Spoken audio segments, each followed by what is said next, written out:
మిగతా అప్డేట్ చూస్తే AP liquor scam కి సంబంధించే తాను గతంలో పార్లమెంట్లో స్పందించినప్పుడు మిథున్ రెడ్డి ఉలిక్కిపడ్డారని Anakapalli MP CM liquor scam లో అతని ప్రమేయానికి ఆ సంఘటనే నిదర్శనమని చెప్పారు. ఇక కల్తీ మద్యంతో ప్రజల ప్రాణాలతో చెలగాటమాడారని మండిపడ్డారు కూడా. కుంభకోణానికి పాల్పడిన వారిని శిక్షించాలి, ఆ శిక్ష కూడా ఖాయం అంటూ చెప్పారు.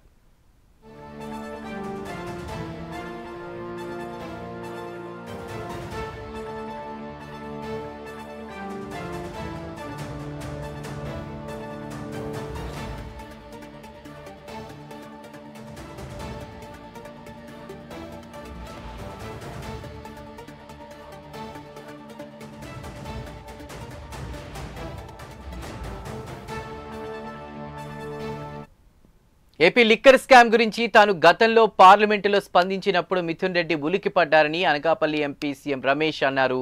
లిక్కర్ స్కామ్లో అతని ప్రమేయానికి ఆ సంఘటనే నిదర్శనమని చెప్పారు. కల్తీ మద్యంతో ప్రజల ప్రాణాలతో చెలగాటమాడారని మండిపడ్డారు.